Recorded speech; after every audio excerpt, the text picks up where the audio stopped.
선생님 먼저 지금 진행해 주셔도 되지 않을까요?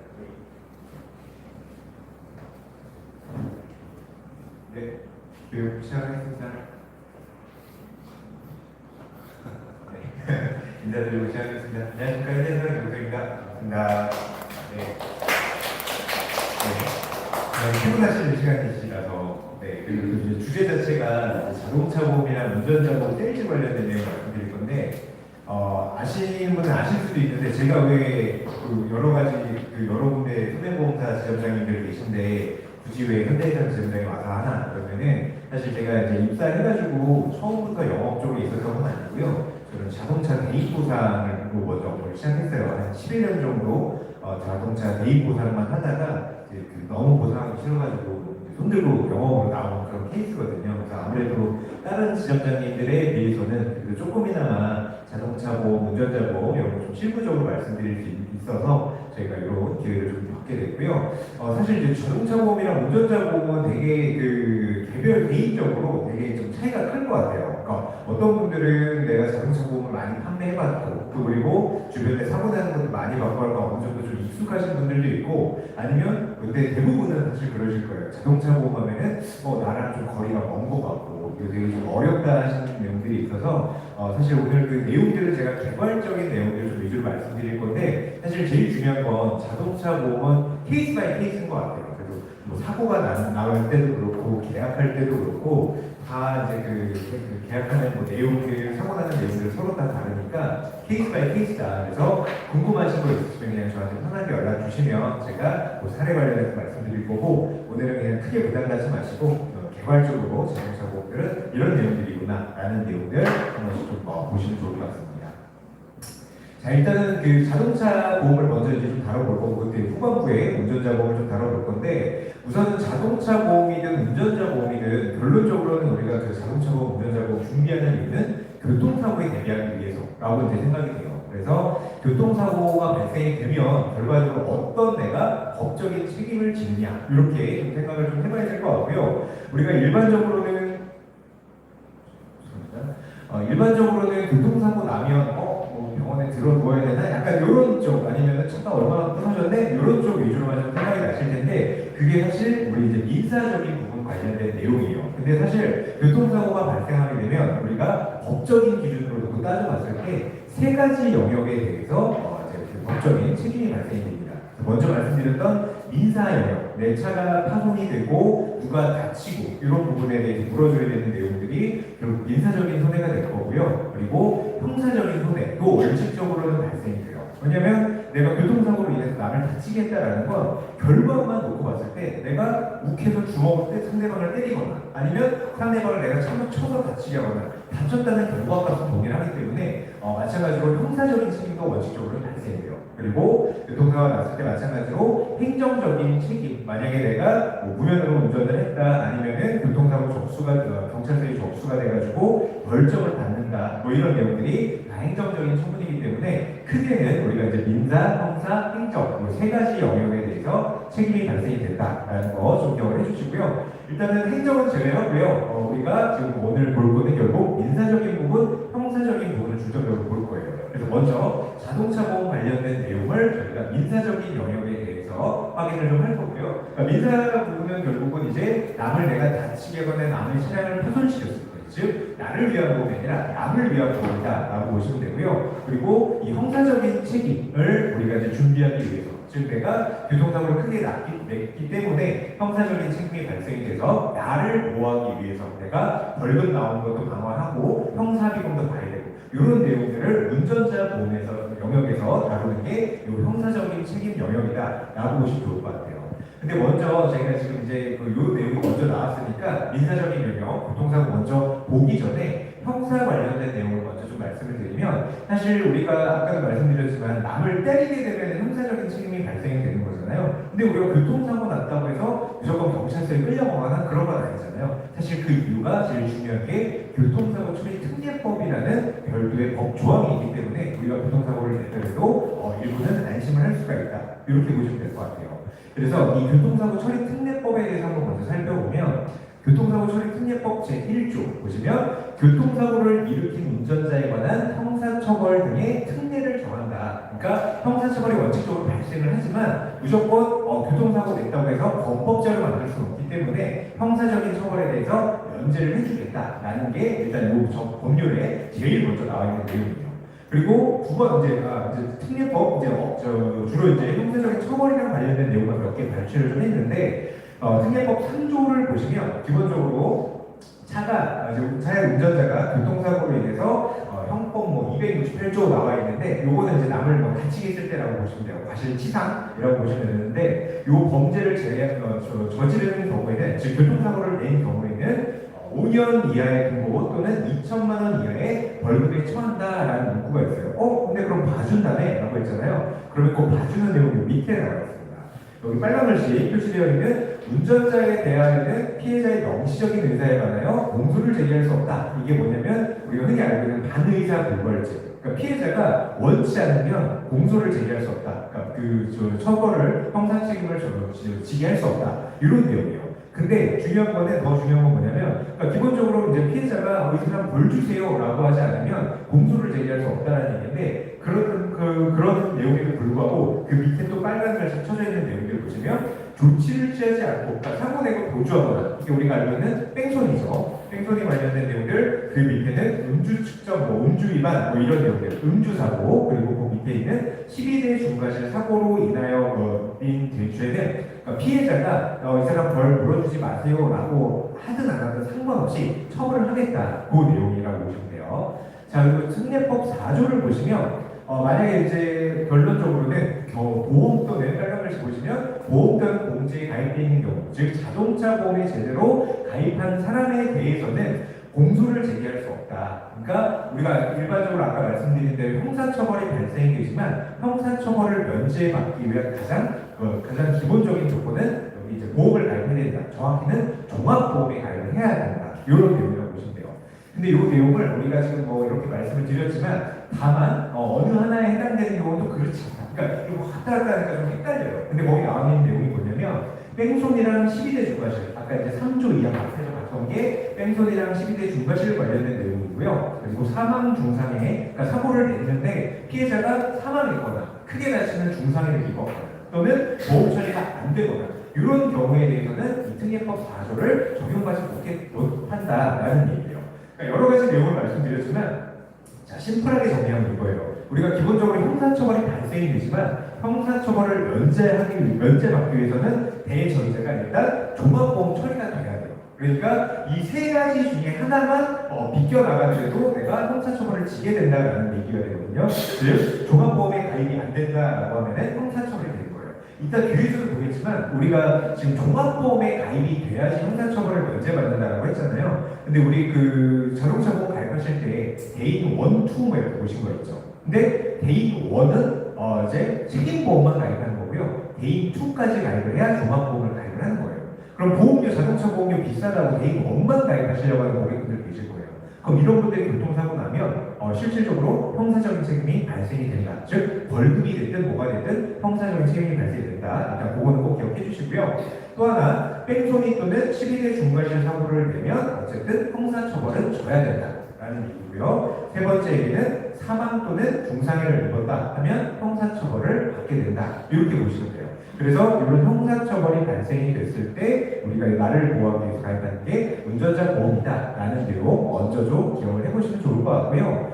우리가 이제 12대 중과실 흔히 얘기는 많이 하지만 이제 정리된 거 한번 좀 간단하게만 살펴볼게요. 일단 이름만 들어도 딱 아시는 것들 있죠. 신호위반, 속도위반, 무면허 사고, 중앙선 침범, 횡단보도 사고, 음주사고 이런 거 다 아실 텐데 몇 가지만 좀 말씀드리면 이제 우리가 흔히 볼 수는 없지만 앞지르기 위반, 끼어들기 위반 이런 것들이 있어요. 그래서 우리가 예전에 면허들 다 있으시긴 하지만 면허 공부했던 거 우리 다 사실 까먹었잖아요. 도로교통 공부 다 까먹었잖아요. 근데 원칙적으로 우리가 교차로 내에서 차선 변경할 수 있을까요? 없을까요? 네, 없으니까 여쭤봤겠죠. 그런 내용들도 앞지르기 위반에 들어갈 수 있다는 거, 그리고 철도 이런 건 다 아실 거고, 그리고 도로 침범 이런 거. 우리가 도로 침범이라고 하는 거는 인도를 침범했다라는 얘기인데 말 그대로 내가 졸음운전해서 인도 침범하면 당연히 10대 중반, 10대 중반에서 포함이 되지만 흔히 발생할 수 있는 경우가 뭐냐면 우리가 이제 건물 주차장 들어가려고 하다 보면 인도 지나서 가야 되는 경우도 있어요. 그래서 나는 되게 천천히 조심조심 간다고 했는데 누가 쌩 와가지고 부딪혀가지고 사고가 났어요. 나는 잘못한 게 없는 것 같은데 이것도 12대 중과실 들어갈 수 있다는 거 이렇게 해주시고 제일 그나마 최근에 생긴 거는 화물 차량들 적재를 똑바로 안 실어가지고 뒤에 흘려가지고 뒤에 차량 막 사망하는 경우도 굉장히 많이 있거든요. 이런 경우들도 12대 중과실에 들어간다. 즉 여기에 나와 있는 내용들이 들어가게 되면 저희가 형사처벌을 질 수밖에 없다. 일단 그 정도 참고적으로 기억하시면 좋을 것 같고, 아까 제가 사망 또는 중상해, 그러니까 내가 사고가 났는데 이 사람이 뭐 그냥 단순하게 목 잡고 나오고 뭐 이런 정도는 형사처벌 대상이 당연히 안 되는데, 다치긴 다쳤는데 사망은 당연히 형사처벌을 받겠죠. 근데 중상해 사고인 경우에도 형사처벌을 받는다라는 얘기인데, 요거는 생긴 게 2009년 정도에 이 법률이 생겼어요. 그러니까 이게 왜 생긴 거냐면 그런 경우가 있었어요. 그러니까 고속도로에서 경부고속도로 같은 경우 우리 110km가 이제 규정 속도잖아요. 그럼 내가 110km 달리면은 이거는 교통법규 위반이 아니잖아요. 근데 110km가 절대적으로 봤을 때 되게 빠른 사고인 거잖아요. 근데 110km로 사고로 가다가 내가 잠깐 졸았어요. 그러다가 앞차를 받아서 앞차 사람이 전신 마비가 됐어요. 그럼 옛날에는 이 중상해를 처벌하기 이전에는 어떤 경우가 있었냐면 남은 속된 말로 병신이 됐는데 나는 그냥 안전운전 불이행해서 4만 원짜리 딱지 띄고 말았었어요. 근데 이건 아니다 해가지고 모든 조건이, 그러니까 내가 중과실, 그러니까 12대 중과실이든 뭐 이런 게 포함이 안 된다 하더라도 상대방이 많이 다치게 되면 형사처벌을 물게 하겠다라는 게 중상해를 처벌하기 시작한 이유예요. 그래서 이거를 그때 이제 흔히 혼동을 하시는 게 이거 중상해 처벌받을 수 있다라고 했는데 그럼 다리가 부러졌어요. 그럼 이거는 중상해일까요? 결론적으로는 아니에요. 그러니까 우리가 흔히 얘기하는 중상이라는 개념이랑 중상해라는 개념이 좀 달라요. 사고 났을 때 중상해 개념은 검찰에서 일단은 저 의사 진단서가 판단을 해요. 그래서 다 케이스 바이 케이스지만 대부분의 사례들은 마비가 생기거나 의식이 아예 없거나 뭐 절단이 되거나 실명하거나 뭐 뇌손상이 되거나 이런 좀 중대한 경우들 주관적인 요소들이 좀 들어가기는 해요. 그래서 검찰이 판단해서 중상해로 기소를 하게 되면 내가 안전법규 다 위반한 거 없다 하더라도 형사처벌을 물 수가 있더라 정도 좀 기억하시면 좋을 것 같습니다. 자, 그럼 형사사건 처리 흐름이 있는데 이거 뒤에서 한 번 더 나와요. 어차피 운전자 보험 말씀드릴 때 한 번 더 나오니까 이거 뒤에서 말씀드리도록 하고요. 자, 이제 자동차 보험 간단하게 한번 좀 살펴볼 건데 오늘 제가 너무 길어지면 좀 저기하니까 최대한 50분 정도에 끝내보도록 한번 노력을 해볼게요. 자, 자동차 보험에 이렇게 좀 나와 있는데 기본적으로 우리가 많이 자동차 보험은 워낙에 내가 차도 끌고 다니고 1년에 한 번씩 가입하고 우리 고객분들도 가입시켜 주시다 보니까 다 담보 이름 다 이 정도는 익숙하실 거예요. 그래서 구분을 크게 사람이 문제가 생겼냐, 차가 문제가 생겼냐, 그리고 나를 위한 거냐, 고객을 위한, 그러니까 상대방을 위한 거냐 이렇게 이제 구분해서 보면 사람이 다친 경우, 즉 내가 남을 다치게 하는 경우는 대인 배상에서 처리를 해주면 되는 거 아실 거고요. 그리고 차량이 파손되어 있는데 남의 걸 파손하면 대물로 보상을 하는 거고요. 근데 내 차가 파손됐으면 자차로 보상받는 거고요. 그리고 내가 다치면 자동차 상해나 자기 신체 사고, 요 내용까지는 사실 잘 아실 건데 흔히 혼동하시거나 이게 뭐지 싶은 게 무보험차 상해라는 게 있어요. 근데 무보험차 상해도 뒤에서 말씀을 드리겠지만 무보험차 상해를 그냥 떠올렸을 때 무보험차 상해? 내가 보험이 없어도 뭔가 보장이 되는 건가? 이 개념이 아니에요. 그러니까 이거는 담보를 잘 기억하시려면 담보 이름을 풀로 기억을 하셔야 돼요. 담보 이름이 원래 풀로는 무보험 자동차에 의한 상해예요. 그러니까 내가 내 보험을 가입하고 있을 때 내가 사고를 당하는 거예요. 누구한테? 가입이 안 된 무보험차의 사고를 당했을 때 나를 위한 보험으로 쓸 수 있는 게 무보험차 상해다라고 기억을 하시고 뒤에서 더 자세히 설명 좀 드리도록 하겠습니다. 자, 그리고 이제 의무보험이라는 거 아까도 잠깐 말씀드렸지만 나라에서는 일단 자동차를 산 사람들에 대해서는 의무적으로 보험을 가입하게 해놔요. 그래서 보험을 만약에 의무보험을 가입 안 한다 그러면 밑에도 과태료 같은 게 나온다는 거 참고적으로 좀 기억을 하시고요. 그러면은 의무보험이라는 건 뭐냐? 우리가 이제 영업용이랑 개인용이랑 좀 다르긴 한데 우리가 이거 지금 시험 공부하는 거 아니니까 그냥 우리가 일상적으로 볼 수 있는 건 개인용이니까 개인용만 보시면 의무보험을 가입하시려면 개인 원이라는 데랑 대물은 2천만 원까지만 가입하면 법적인 책임에서는 일단 자유로운 거예요. 그러면 이제 대부분 이렇게만 가입하시기를 원하시는 고객분들도 있죠. 아까 말씀드린 대로 나 저번에 사고 많이 나가지고 이번에 할증이 너무 많이 돼. 그러면 그냥 의무보험만 가입하면 되는 거 아니야? 라고 해서 그 의무보험이 개인원이랑 대물 2천만 원까지 가입을 하게 되는 건데 결론적으로는 이렇게 가입을 하시면 큰일 납니다. 그래서 큰일 나시는 이유를 제가 설명을 드릴 건데 일단 제가 데인 1, 2라고 나와 있어요. 그래서 이제 데인 1, 2라고 부르기도 하지만 우리가 흔히 데인 1은 책임보험, 그러니까 의무보험 혹은 책임보험이라는 표현으로도 많이 쓰는 게 데인 1이고요. 데인 2는 보통 임의보험 혹은 종합보험이라고 부르는 영역이 데인 2예요. 그래서 데인 2는 사실 데인 1을 초과하는 부분 다 무한으로 보장받을 수 있는 게 데인 2다라고 보시면 되고요. 그럼 데인 1이 뭐냐? 데인 1은 각각의 한도가 정해져 있는 거예요.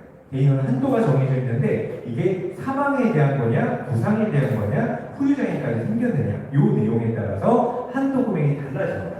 근데 우리가 지금 아까 말씀드린 대로 시험 보는 거 아니고 공부하는 거 아니니까 그냥 개발적으로 우리가 사망 후유장애까지 다 아실 필요는 없고 부상에 대해서 좀 말씀드릴게요. 부상 보시면 여기 지금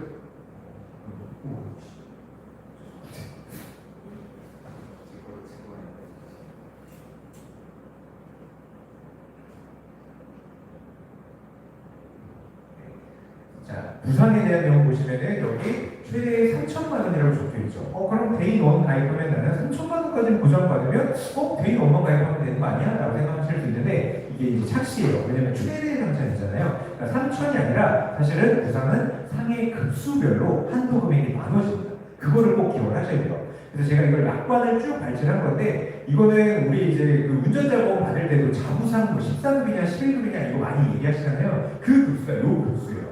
그러니까 이거는 자동차 손해배상 보장법령에 정해져 있는 상해 급수예요. 그래서 보시면 지금 1급으로 나와 있는데 뭐 뇌손상 관련된 내용부터 쭉 여러 가지 진짜 심하게 다친 게 1급부터 시작해서 제일 경상으로 가는 게 14급인데 이거 저도 개인보상 뭐 11년 하고 했지만 이거 다 일일이 기억 못해요. 이거 다 기억 못하는데 우리가 기억해야 될 건 뭐냐? 아까 나와 있던 거 최대 3천이라고 했던 거는 1급 기준일 때 3천이라는 거고요. 2급일 때는 지금 1,500으로 확 줄어들죠. 그러다 점점 줄어드는 게 11, 12, 13, 14급 있는데 우리는 오늘 꼭 기억해야 될 거는 12급이랑 14급 정도는 기억하자. 책임보험 한도에 대해서. 일단 근데 11급은 먼저 그냥 참고로 기억하시면 좋을 게 우리가 11급 하면 대표적인 진단이 뇌진탕이에요.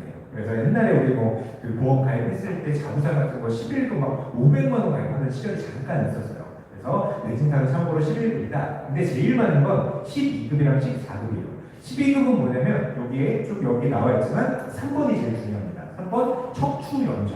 그러니까 경추염좌, 유추염좌 이렇게 다 들어가는 거예요. 교통사고 나면 다 목 잡고 나오고 허리 잡고 나오잖아요. 그거를 했을 때 진단 나오는 게 12급이다. 그리고 13급은 실무적으로 거의 없습니다. 그리고 대부분은 14급은 뭐냐면 우리가 흔히 여기 지금 타박상 같은 거 그러니까 염자까지도 안 나와가지고 타박상 나오는 게 14급이에요. 근데 이거를 우리가 12급이고 14급이고 이것도 중요하지만 이 금액을 기본적으로 외워두시면 되게 좋아요. 왜냐면 12급에 대한 한도 금액은 아까 데인 1에 대한 한도 금액은 120만 원. 그러니까 이건 그냥 쉽죠. 12급이니까 120 이렇게 외우시면 되고 14급은 제일 적은 거 50 이 정도 기억하시면 돼요.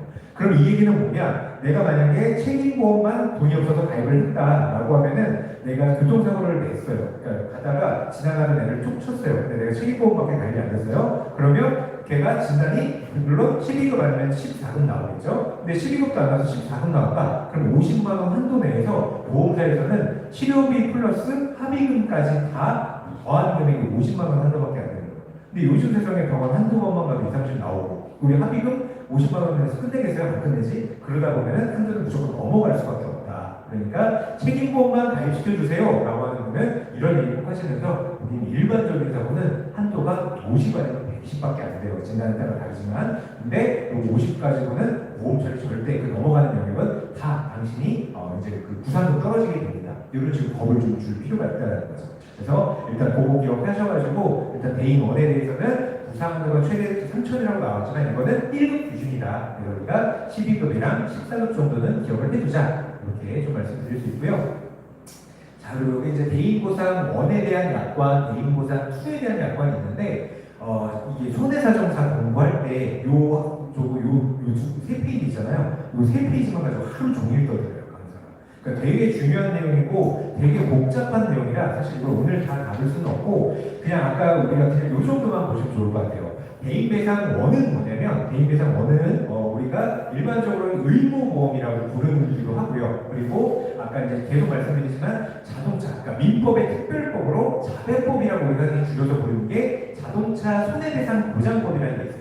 이 법률의 취지는 뭐냐면 피해자를 위한 보험인 거예요. 그래서 쉽게 우리가 기억하려면 대인원 의무보험 가입하는 건 그냥 웬만하면 다 된다라고 보시면 돼요. 우리가 흔히 그런 경우도 있잖아요. 분명히 가족 한정으로 가입을 시켜놨어요. 근데 죄송합니다. 부부 한정으로 가입을 시킨 부부가 있어요. 그래서 이제 부부만 운전을 하는데 애가 이제 막 대학교 올라가서 20살 됐다고 차 운전하고 싶은 거예요. 그래서 부모님 몰래 차 끌고 나가다가 사고를 내죠. 그럼 보험 처리가 당연히 안 되겠죠. 왜냐면 이거는 부부만 운전할 수 있게끔 부부 한정으로 가입을 시켜놨으니까. 근데 그럼에도 불구하고 대인원은 보장이 된다. 그 이유는 자배법에서 대인원은 웬만하면 해줘라 라고 했기 때문에 실제 보상하지 않는 손해 보시면은 피보험자의 고의로 인한 손해는 보상하지 않습니다. 그러니까 일부러 두고 받는 사고 아니고서는 보상을 해주겠다. 즉 바꿔 얘기하면 웬만하면 보장을 해주겠다라는 얘기예요.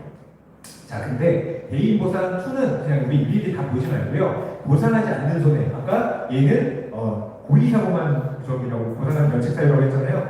개인 수는 안 되는 이유가 되게 많아요. 그래서 막 여러 가지들 무슨 뭐 여기도 물론 고의도 있지만 무슨 뭐 우리가 흔히 유상운송이라고 부르는 거, 돈 받고 운전하는 거 이런 것도 다 개인 수 면책이고요. 가족에 대한 것도 다 개인 수 면책이고 뭐 산재로 사고 났을 거가. 그러니까 내가 친구가 아니라 직장 동료를 같이 출장 가다가 사고가 나서 얘가 다쳤어요. 그럼 개인 수 안 되고 이런 조항들이 여러 가지가 있어요.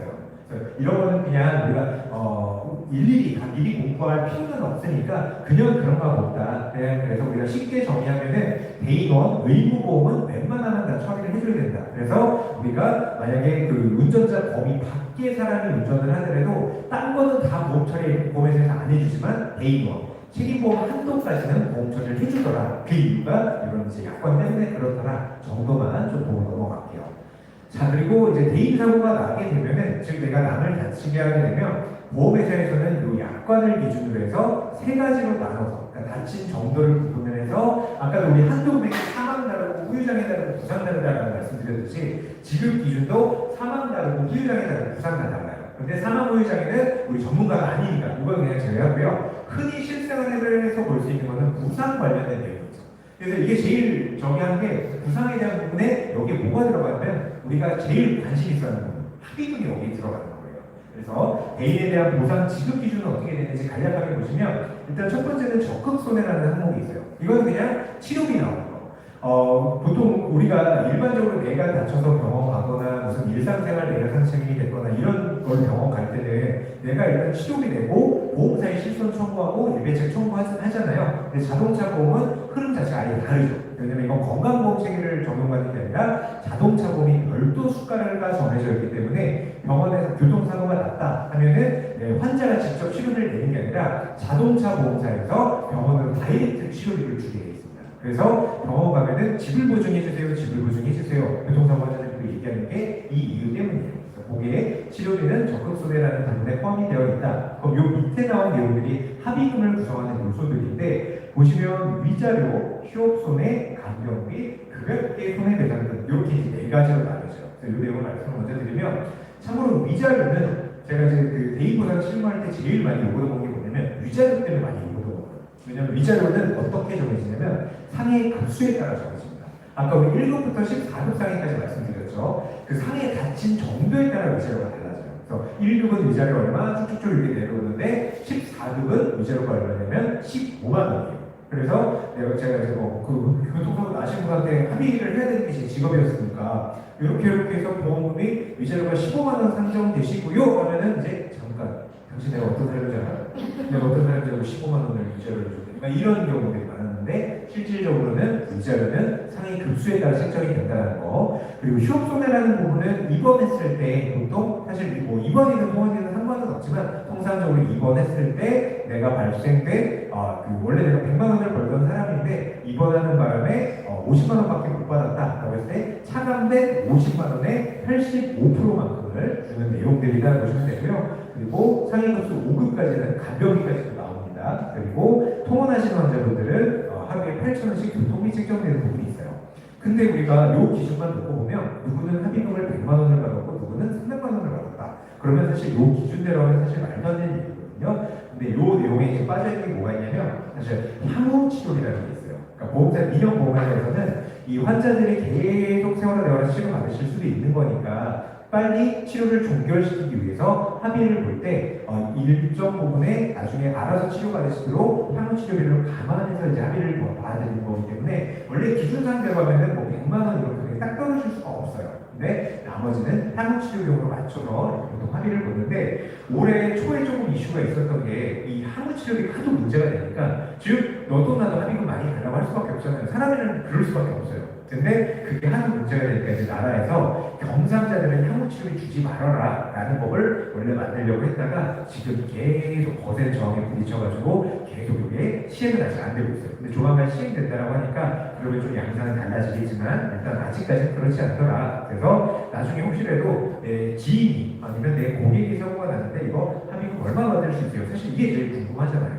제일 궁금하신 건 그거예요. 합의금 얼마 받을 수 있어요? 이렇게 사고 났는데 과실 몇 대 몇이에요? 이런 거는 그냥 저희 케이스 바이 케이스로 저한테 편하게 연락 주시면 되고 이런 기준들은 있더라 정도로만 참고해 주시면 될 것 같습니다. 자, 그 다음에 이제 대물 배상에 대한 부분들 이제 지급 기준은 어떻게 되어 있는지 한번 살펴볼 건데 대물은 말 그대로 남의 차를 부셨을 때가 제일 대표적인 얘기긴 하지만 사실 대물 보상의 지급 기준도 여러 가지가 있어요. 근데 이제 우리 차량 같은 거 수리할 수 있는 비용 이런 게 있고요. 교환가액은 수리가 더 이상 안 돼요. 너무 차가 많이 파손돼가지고 그런 경우에는 말 그대로 차 교환가액은 대부분 이제 사고 당시에 차량 가액을 기준으로 보상을 해주고요. 대차료는 우리 알고 있는 차 고치는 동안 렌트해주는 비용이라고 보시면 되고 휴차료는 영업용 차량 만약에 택시 같은 게 사고가 났다 그러면 이 택시 기사님은 그동안 일을 못 하시잖아요. 그럴 때 보상할 수 있는 휴차료 이런 게 있고 영업손실 같은 경우는 내가 가게 같은 걸 돌진해가지고 가게가 이제 리모델링 하는 동안 장사를 못한다. 그럴 때 영업손실도 발생이 된다라고 보시면 되고요. 또 하나 항목이 있는 게 자동차 시세 하락 손해. 요거는 사실 조금 많이 질문하시는 영역들이라 요걸 말씀드리면 고객분들 분명히 또 그런 경우 있어요. 사고 났는데 나 진짜 뽑은 지 지금 2달밖에 안 됐는데 사고 나가지고 나 이거 어떻게 해? 이런 경우도 분명히 있잖아요. 그럴 때 사실 그 기준이 있어요. 약관의 기준이 뭐라고 되어 있냐면 이 기준이 되려면 실제로 그 출고한지는 5년 이하의 차량에만 적용이 되고요. 5년이 안 됐을 때 수리 비용이 차량가액의 20%를 넘어야 돼요. 즉, 내 차가 2천만 원짜리예요. 2천만 원짜리면은 이 신차 손해를 받으려면 수리비가 적어도 400 이상은 나와야 된다. 그래야 이걸 보장받을 수 있다는 거고요. 보장받는 금액은 예를 들어서 400 지금 수리비가 나왔어요. 그럼 이 차가 1년이 채 안 된 차였다. 그럼 400만 원에 20%인 80만 원을 신차 경락 손해로 받을 수 있다는 거고요. 1년에서 2년 사이면 15%, 2년에서 5년 사이면 10% 이렇게 보장받을 수 있는 항목들이 있다. 그러면 이 정도는 참고로 기억해 주시면 좋을 것 같아요. 그래서 대물 보상 지급은 이렇게 정해져 있다라고 보시면 되고요. 자, 그리고 우리 고객분들이 제일 또 그 보험 가입하실 때마다 망설여하시는 부분들이 요 내용이죠. 자기 신체 사고, 줄여서 자신 혹은 자손이라고 부르는 담보가 있고요. 자동차 상해라고 해서 자상 이렇게 줄여서 부르는 담보가 있어요. 근데 아시겠지만 자신이 비쌀까요? 자상이 비쌀까요? 자상이 비싸죠. 보통 비싸도 조금 비싸면 내가 고민 안 하겠는데 한 3만 원 정도 차이 나요. 3, 4만 원 정도 차이 나니까 고민을 막 하게 되는데 결론적으로 말씀드리면 자동차 상해를 무조건 가입을 하시는 게 좋다라고 좀 말씀을 드리고요. 쉽게 얘기하면 자기 신체 사고는 내가 아까 이제 이 보험은 내가 그냥 다쳤을 때 나를 위한 이제 담보인 거잖아요. 자기 신체 사고는 쉽게 얘기하면 치료비만 주는 담보예요. 근데 자동차 상해는 합의금까지도 주는 거예요. 왜 합의금? 내가 사고 내서 내가 혼자 그냥 벽부딪혀서 사고 났는데 그럼에도 불구하고 합의금을 주는 담보이기 때문에 자동차 상해가 더 좋다라고 기본적으로 첫 번째 말씀을 드리고요. 근데 이걸 실제 케이스로 보면 이게 확 와닿으실 거예요.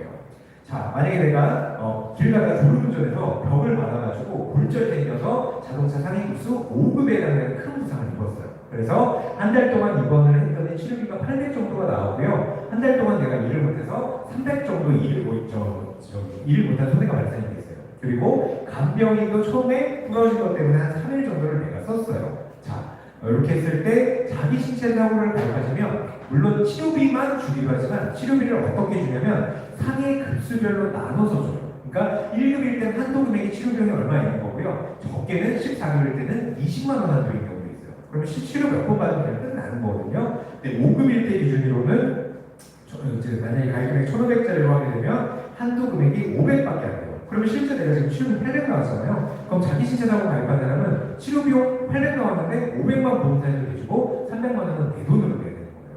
자, 근데 자동차 상해로 가입하면 일단 첫 번째는 급수에 따른 한도액이 달라지는 게 아니에요. 지금 내가 얘는 뭐 이제 급수가 100급일 때 얼마 한도액이 정해져 있었는데 얘는 그냥 가입금액 2,000짜리 가입하면 그냥 2천만 원이 한도가 되는 거예요. 14급이든 1급이든 상관없이. 자, 그럼 2천만 원짜리로 가입을 했기 때문에 첫 번째로 치료비는 800만 원 보장이 되고요. 그리고 위자료는 상위 급수에 따라서 75만 원 나오고요. 그리고 휴업선에도 85% 인정되고, 그리고 중요한 거는 내가 실제로 3일 동안 간병인을 썼는데 자동차 보험 지급 기준상에는 간병비는 입원한 날만큼 나오게 돼 있어요. 그러니까 입원한 날만큼 5급에는 사실 간병인이 나오는 게 10일이에요. 그러면은 내가 입원을 8일 했다면 간병인을 안 썼어도 8일치 간병비를 챙겨주는 거고요. 만약에 15일 입원했다. 그래도 10일치는 챙겨주는 거예요. 그럼 내가 실제 3일 입원하고 입원은 한 달 했지만 10일 5급에 해당되는 거 다 챙겨준다는 거죠. 그래서 이 금액을 다 보장받을 수 있다. 그래서 무조건 고민을 하시는 고객분이라고 하면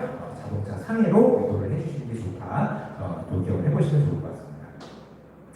자, 그리고 또 우리가 흔히 이제 많이 또 글씨 포트가 좀 깨졌는데 자기 차량 손해, 우리가 자차라고 많이 부르는 내용들, 즉 내가 교통사고가 나서 나 혼자 사고가 나거나 혹은 쌍방과실로 사고가 나서 나에 대한 부담금이 생길 때 다 자차로 처리를 하게 되죠. 근데 자차는 일단은 본인 부담금이 있어요. 아까 방금 말씀드렸던 모든 담보다 본인 부담금이라는 건 없어요. 대물을 처리하는 뒤에서 말씀드릴 음주사고 같은 경우에 사고부담금 이런 건 있지만 담보 중에서는 유일하게 들어가는 게 자차에 있다. 그래서 자차 같은 경우에는 손해액의 20%냐 30%냐 자기 부담금이 얼마냐 이거를 정할 수가 있죠. 그거에 따라서 이제 보험료도 서로 달라지는데 이거 그냥 심플하게 요거만 예시만 볼게요. 시간 관계상 예를 들어서 내가 수리비가 200만 원이 나왔어요. 근데 내가 가입할 때 손해액의 20%를 물 거냐 30%를 물 거냐 자기 부담금으로 그렇게 했을 때 이게 보험료가 좀 더 저렴하게 위해서 20%를 짜리 택했다. 그러면은 수리비용이 200이기 때문에 손해액의 20%니까 원래는 40만 원의 본인 부담금이 생기는 건데 그 본인 부담금의 자기 부담 한도마저도 20에서 50까지 내가 고를 수가 있기 때문에 내가 만약에 20으로 고른 사람이다 하시게 되면은 이제 20만 원 죄송합니다. 만약에 20만 원에서 50만 원 나왔다라고 하면은 최저 20만 원에서 50만 원 사이 금액에 이제 40만 원 해당되니까 요 금액 내고 수리하시면 된다. 이렇게 보시면 될 것 같아요. 자체는 뭐 크게 어려운 거 없으니까 넘어가고요. 자, 그리고 이게 좀 주의할 수 있는 부분이 무보험차 상해, 아까 제가 플레임으로 기억하시라고 말씀드렸죠. 무보험 자동차의 의한 상해예요. 즉 내가 내 보험을 가입하고 있지만 누구일지 모르는 제3의 가해자가 보험에 가입되어 있지 않는 무보험차라는 걸로 나를 다치게 했을 때 내 보험에서 먼저 서비스를 받는 정보가 이 무보험차 상해다라고 기억하시면 되고요. 여기서 얘기하는 무보험 자동차는 상대방 차량이 의무보험만 가입한 차량, 그러니까 의무보험만 가입한 차량도 무보험으로 보낸 거예요. 그래서 개인 원만 처리될 수 있는 내용들에 대한 차량들을 무보험차 상해라고 부른다. 그래서 이번에 피보험자의 범위를 좀 기억하시면 좋아요. 일단 무보험차는 내가 가입을 하게 되면 나만 가입을 하고 있어도, 그러니까 우리 가족들이 너무 부유해가지고 와이프도 차있고 애들도 차있고 부모님도 차있고 다 있어요. 근데 이거를 기병 피보험자의 배우자랑 그 가족들, 부모, 자녀까지 다 보장이 되기 때문에 만약에 아까 방금 말씀드린 대로 온 가족이 다 차를 가지고 있다 하시면 무보험차는 사실 한 대만 가입하셔도 무방하긴 해요. 근데 어쨌든 그냥 우리가 무보험자는 대부분 가입을 해주신다. 그래서 이런 내용들이 있기 때문에 어떤 경우에 이거를 활용을 할 수 있냐면 어떤 아이가 있어요. 어떤 아이가 길을 가다가 책임보험만 가입되어 있는 오토바이를 쌩 오다가 딱 잡혔어요. 근데 오토바이는 책임보험밖에 없어서 아까 한도 금액 50만 원밖에 안 된다고 했잖아요. 50만 원밖에 보상 못 해줘요. 그럼 이거 애는 그래도 14급이긴 한데 피 흘리고 막 이래가지고 병원에 계속 오래 다녀야 돼요. 근데 50만 원밖에 한도가 없잖아요. 이럴 때는 어떻게 보상을 받느냐? 바로 무보험자의 상해에서 받을 수 있어요. 왜냐하면 지금 이제 기병 피보험자, 즉 차주와 배우자와 부모와 자녀는 사고를 당했을 때 피보험차의 탑승증 여부를 불문하는 얘기가 있어요. 그렇기 때문에 이게 보행 중에 중이었든 친구 차를 타고 있든 학원 차를 타고 있든 이 애가 만약에 사고를 당했을 때 가해자가 무보험차였다라고 하면 내 보험에서 처리를 받을 수가 있는 게 무보험차 상해다. 이렇게 기억해 주시면 좋을 것 같아요. 굉장히 좋은 담보이기 때문에 이런 내용들은 적극적으로 우리가 활용해주고 우리 고객분이 만약에 당황해서 이런 식으로 연락이 왔을 때 그럴 때는 혹시 무보험자동차상에 아버님이 있는지 한번 확인해 보세요 라고 하면 굉장히 좋은 인식을 주실 수가 있겠죠. 그런 정도는 참고로 좀 기억해 보시면 좋을 것 같고요. 한 가지 또 무보험차에서 좀 파생되는 내용이 있어요. 보면 무보험차 상해를 가입한 사람은 이 특약이 자동으로 적용이 된대요. 그게 바로 다른 자동차 운전담보 특약이라는 게 있어요. 그러니까 우리가 흔히 줄여서 차 특약이라고도 많이 하고 이러는데 요거는 실생활에서도 되게 유용할 수 있어요. 근데 요거를 잘못 아시면 안 되기 때문에 간단히 말씀드리면 그냥 다른 자동차 특별 약관 요거는 그냥 쉽게 얘기해서 내가 친구 차 타고 갈 때만 된다. 이렇게 기억하시는 게 좋아요. 그래서 내가 간혹 그런 경우 있잖아요. 우리 친구들끼리 놀러 갔는데 친구가 갑자기 이 새끼가 갑자기 막 술을 먹기 시작했어요. 그러면 누군가 운전을 해야 되잖아요. 그럴 때 친구가 대신 운전해 줄 수 있잖아요. 근데 이거 내가 친구인 나는 이거 내가 얘는 1인 한정으로 가입해 있는데 내가 운전할 수 있을까? 이런 경우도 있을 때 이 특약이 내가 가입해 있으면 운전에도 상관이 없는 게 바로 이 특약이에요. 이 특약의 개념이 뭐냐면 내가 내 차, 그러니까 이거는 기본적으로 내 차거나 아니면 우리 와이프 차, 그러니까 배우자끼리만 인정이 되는 특약이에요. 그래서 내가 만약에 내 차가 있거나 혹은 우리 와이프 소유의 차가 있어요. 이런 사람이라면 친구 차 그냥 운전해도 상관이 없는 거예요. 보험 처리가 되니까. 왜냐면 그 차로 사고가 났지만 그 차를 마치 내 보험의 차로 인식해서 보험 처리를 해주겠다라는 게 이제 타차 특약이기 때문에 요거를 활용할 수가 있다. 그래서 이런 담보가 가입이 되어 있으면 굉장히 실생활에서 편리하게 이용을 할 수가 있다. 기억을 해주시고요. 이걸 왜 제가 친구 차만 된다라고 생각하시는 게 편하다라고 생각하시는 게 좋다라고 말씀드렸던 게 보상하지 않는 손해를 보면 되게 많아요. 그래서 보시면 일단 가족이 사용하는 차는 타차 특약에 해당이 안 됩니다. 왜냐하면 그렇게 하면 굳이 운전자 보험을 부부 한정, 가족 한정 이런 거 가입시킬 필요가 없잖아요. 그래서 그걸 나누기 위해서 이거는 가족의 차는 안 되는 거예요. 그래서 혹시라도 우리 부모님이 주로 모시는 차인데 내가 대신 운전해드렸다. 근데 타차 특약이라는 거 있어도 되지 않나? 안 된다는 거예요. 그래서 제가 친구 차만 된다고 말씀드린 거예요. 그리고 심지어 업무 중 관련된 내용들도 다 안 됩니다. 직장 동료분들 차 운전하다가 업무 중에 내가 너 피곤하니까 대신 운전해줄게. 멀리 우리 같이 이제 돈만 나가기로 했는데 내가 운전해줄게. 이럴 때는 안 될 수도 있다는 얘기예요. 그러니까 쉽게 친구 차 운전한다 할 때만 되는 특약인데 이거는 흔히 유용하게 쓸 수 있는 거니까 이렇게 잘 활용해 보시면 좋겠다라고 좀 기억해 보시면 좋을 것 같고요. 자, 그리고 이제 제가 아까 자동차 사고가 났을 때 본인 부담금 내는 담보는 딱 하나, 자차만 있다라고 말씀드렸는데, 근데 이게 이제 기본적으로 음주사고, 무면허사고, 뺑소니 사고, 요즘에 최근 추가된 거 마약 약물 운전했을 때 사고 부담금이 있죠. 그래서 요거는 그냥 참고로 좀 기억하시는 게 옛날에는 이게 음주사고 내고도 200만 원만 내면은 보험 처리를 그냥 다 해줬었어요.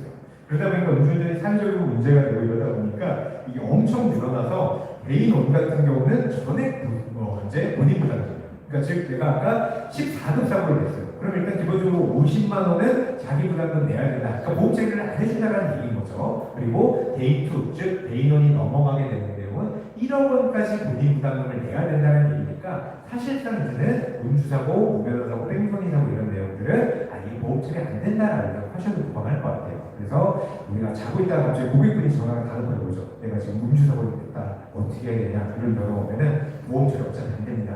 무조건 꼭 붙잡고 한장합의 그냥 개인합의 있는 건 없는 건 통장에 있는 건 다 찔러주고 끝내세요. 이게 정답이에요. 이런 내용들은 이제 더 이상 자동차 보험은 자기 부담금이 존재하긴 하지만 사실상 보험 처리될 게 없다라고 기억해 주셔도 무방할 것 같습니다. 그거 기억해 주시고요. 자, 그리고 자동차도 쓸데없이 어려웠는데 할인할증은 간략하게만 볼게요. 우리가 이제 할인할증 제도 교통사고 나면 보험이 올라가고 사고 없으면 보험이 내려오고 이런 거 다 아실 거예요. 그래서 다양하게 이렇게 요율들로 구성이 되는데 기본적으로 우리가 꼭 알아야 될 거는 우리 등급이 있어요. 지금은 이제 28Z인가 29Z까지 있는 걸로 알고 있는데 처음 자동차 보험을 내 차로 가입하는 사람은 11Z라는 등급으로 보험 처음에 가입을 하게 됩니다. 근데 가입을 하게 됐다가 11급이었다. 내가 1년 동안 사고가 없으면 한 등급이 올라가요. 그럼 12Z가 돼가지고 거기에 대해서 공유를 좀 싸게 하고 13Z, 14Z 이렇게 올라가다가 사고가 한 번 났어요. 그러면은 사고 점수에 따라서 할증이 되게 됩니다. 즉 내가 이제 그동안 사고가 없어서 15Z까지 올라왔었어요. 그러다가 교통사고가 한 번 됐더니 할증이 어떤 식으로 되냐면 일단 기본적으로 지금 여기 나와 있는 게 지금 이제 할인 할증 등급 만약에 정확히 안 나와요. 1.4라고 나와 있는데 여기서 얘기하는 1.4는 뭐냐면 대인 같은 경우는 다친 상해 급수를 기준으로 할증이 돼요. 그래서 아까 말씀드렸던 제일 정상인 거 12급부터 14급 상해는 1점 할증이 되고요. 그리고 그거 위에는 2점, 그리고 사망사고 같은 큰 사고는 4점까지 할증이 돼요. 그러니까 내가 만약에 교통사고를 해서 사망사고를 냈다 그러면 다른 할증도 많이 올라가긴 하겠지만 단순히 15Z로 내가 운영을 하다가 사망사고를 했으면 4점 사고잖아요. 그러면은 11Z로 다시 떨어지는 거예요.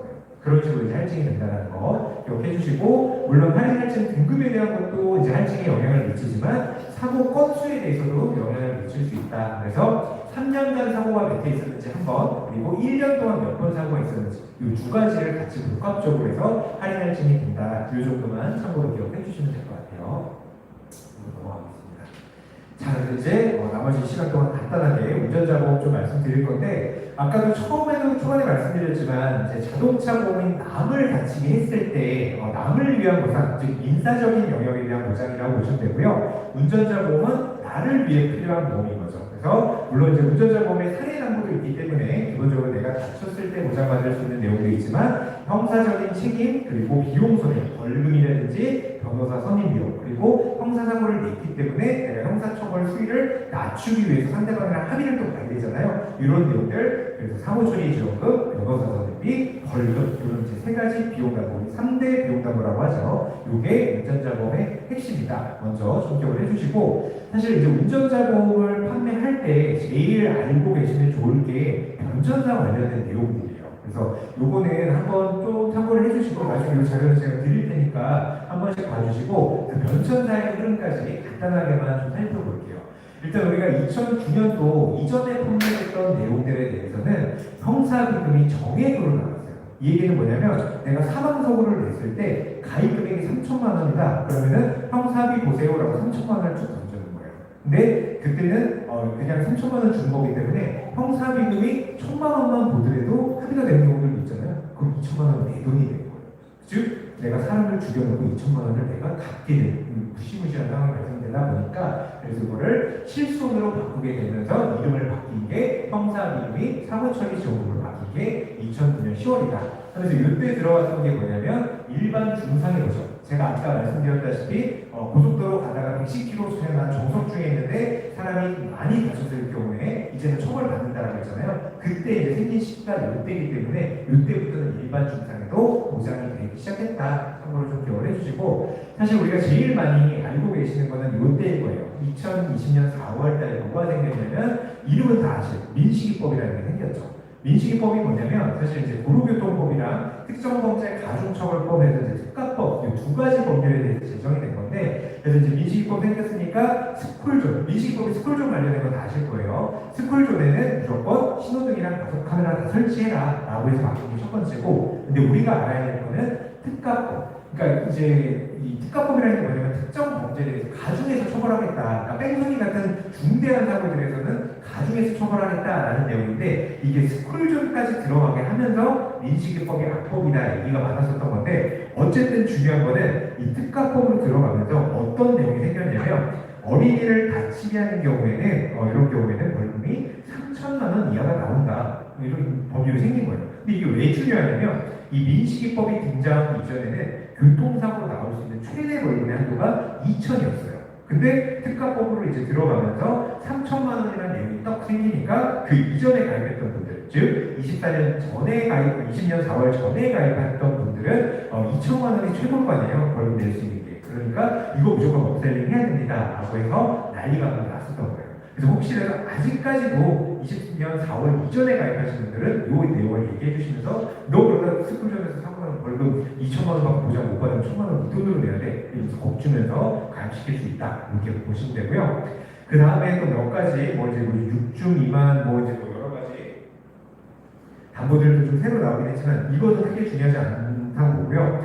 또 하나 바뀐 게 중요한 게 뭐냐면 23년 2월 달에 운전자 보험에 처음에 DB에서 만들었어요. 이게 뭐냐면 변호사 선임용 경찰 조사 단계에 포함이라는 게 생겼는데 이거는 나름 의미가 있어요. 이걸 말씀드리면 제가 아까 이제 뒤에서 보자고 말씀드렸던 게 형사 사건이 발생됐을 때 처리가 어떤 식으로 되는지 요거를 말씀드리면 기본적으로 교통사고가 나면 대부분 경찰사고 처리까지 안 가요. 요즘에 다 현장 출동 불러서 사고 처리 그냥 보험 처리로 마무리를 하는데 만약에 좀 사고가 크다 아니면 운전자 간의 과실관련해서 다툼이 생겼다 그러면은 경찰서에 일단 사고 접수가 되죠. 그럼 경찰서에서 사고 현장 조사하고 가해자 피해자 불러다가 저기 조사도 하고 그러다가 경찰에서는 검찰로 넘기게 돼요. 검찰로 넘기면 검찰에서는 어떤 판단을 하냐면 이 사람에 대해서 그러니까 이것은 민사적인 얘기가 아니라 형사적인 얘기입니다. 형사적인 책임을 물을 것이냐, 묻지 않을 것이냐를 기준으로 해서 공소를 제기할 거냐, 즉 기소를 할 거냐, 불기소를 할 거냐 판단을 하게 돼요. 그리고 이 법원에서 만약에 기소를 하겠다라고 했을 때 이게 법원으로 넘어가게 되면 법원에서는 이거를 약식으로 약식 기소를 하게 되면 약식 명령으로 끝내는 경우들이 있고요. 이거는 약식 즉 벌금 정도로 끝날 일이 아니라 정식적으로 재판을 해봐야겠다. 정식 재판으로 가는 경우들이 있어요. 그리고 이제 기소를 안 한다라고 하는 경우에는 아예 무죄로 끝나거나 아니면 형사처벌은 없습니다라고 해서 끝나는 공소권 없음 아니면 기소 자체를 유예하거나 이런 내용들로 끝나는데 근데 지금 제가 이 내용을 왜 말씀을 드리냐면 변호사 선임용 경찰 조사 포함 단계라는 게 있어요. 그럼 이전에는 경찰 조사 단계 포함이라는 단어가 없을 때 그냥 우리 23년 2월달 이전에 가입하신 분들의 변호사 선임용은 언제만 보장받을 수 있었냐면 지금 파란 글씨 써 있는 거 기존 보장 범위는 뭐 여러 가지가 있어요. 구속되거나 공소 제기되거나 재판 진행되거나 정식 재판을 청구하는 경우. 그러니까 아까 보여드렸던 케이스에서 옛날 버전의 변호사 선임비용은 정식 재판까지 가야만 내가 변호사를 쓸 수가 있었던 거예요. 그러면 근데 내가 교통사고 났을 때 보통은 우리 중과실 사고 나더라도 벌금 정도 받는 벌금 정도 끝나는 이 약식 기소로 끝나는 경우가 대부분이긴 하거든요. 그럼 이런 경우에는 사실 내가 변호사를 쓰고 싶어도 내가 생돈을 내 돈 냈었던 건데 지금 23년 2월부터 판매하는 변호사 선임 비용에 대해서는 정식 재판까지 안 가더라도 지금 빨간색으로 네모박스 쳐놓은 모든 케이스들에 대해서도 변호사를 내가 쓸 수가 있다는 거예요. 그러니까 변호사 선임 비용이 훨씬 더 많이 좋아진 거죠. 그러니까 크게는 두 개의 몫인 것 같아요. 하나는 20년도 4월 기억하셔서 민식이법 활용하신 거. 또 하나는 23년 2월 달에 경찰 조사단에 포함되는 변호사 선임 비용이 생겼기 때문에 이게 훨씬 더 중요하다라고 좀 기억을 해보시면 좋을 것 같고요. 그 뒤로부터는 뭐 좀 짜잘짜잘하게 바뀌어서 뭐 공탁금이라든지 선지급 해주는 내용들이 있는데 이런 것도 중요하지만 또 한 가지 좀 중요하게 보셔야 될 게 우리 사고처리지원금 형사기금이 2009년에는 3천으로 시작을 했어요. 그러면서 지금은 2억까지 올라가 있죠. 2억까지 올라가 있는데 중요한 건 뭐냐면 3천에서 1억까지 올라가는데 시간이 얼마 걸렸는지 보시면 09년에서 19년이니까 7천만 원 올라가는데 10년 걸렸어요. 근데 지금 이제 1억 19년도에서 지금 이제 25년 요 2억으로 올라가는데 요 사이 기간을 보면 3년밖에 안 걸려요. 3년도 채 안 걸렸어요. 그럼 이제 무슨 문제가 있냐면 내가 나 옛날에 가입한 거 있어. 나 자꾸 운전자 보험 권유하지 마 라고 했는데 옛날에 가입하신 분은 1억인데 지금 불과 몇 년 사이에 2억까지 떴기 때문에 이제 금액이 올라갔기 때문에 나는 2억을 가입한 사람이기 때문에 형사를 봤을 때 내가 사망선고를 냈어요. 그러면 1억 가입한 사람이랑 2억 가입한 사람이랑 누가 합의를 보기 쉽겠어요? 당연히 2억 가입한 사람이 쉽겠죠. 그러다 보면 전반적인 이 사회의 그 구조상 그 형사비금 자체의 수준 자체가 인플레이션이 될 수가 있다. 그렇기 때문에 이거 옛날에 가입하는 분들 이것만 금액만 믿고 있으면 절대 안 된다. 금액이 올라갔기 때문에 이걸로 우리가 마케팅 해줄 필요가 있다. 이렇게 좀 기억하시면 좋을 것 같습니다. 자, 이 마지막 페이지요. 자, 이제 현재 그러면 운전자 보험은 뭐 어느 회사든 다 있는데 현재는 무슨 장점이 있어요? 라고 이제 문의하시면은 사실 저희는 운전자 보험을 저렴하게 가입하실 수 있는 안전운전 할인이라는 게 있어요. 그래서 교통사고 우리 이제 보험 처리, 자동차 보험 사고 처리를 3년 동안 한 번도 하신 적이 없다 하시는 분들에 대해서는 보험료를 최대 23%까지 할인해드리고 여기에다가 어린 자녀 있으시거나 현대해상 자동차 보험 가입하시는 분들 같이 결합해서 또 할인해드릴 수 있는 내용들도 있기 때문에 일단 안전운전 할인이 되는지 먼저 꼭 체크를 해보셔라 라고 좀 기억을 해보시면 좋을 것 같아요. 자, 그래서 지금 막판에 50분에 맞추려고 좀 말이 너무 빨라지긴 했는데 오늘 좀 내용 도움 좀 되셨을까요? 네. 해보시고 처음에도 말씀드렸지만 이 3번은 지금 말씀드린 거 다 기억하실 수도 없고 다 케이스 바이 케이스니까 궁금한 거 있으시면은 언제든지 편하게 연락해 주시고 일단 운전 작업을 할 거다 하시면 오늘 현대에서 교육 받으셨으니까 현대상에 꼭 설계를 해주시고 이번 달 마감으로 잘 하시길 기원하겠습니다. 잘 교육하시겠습니다. 감사합니다.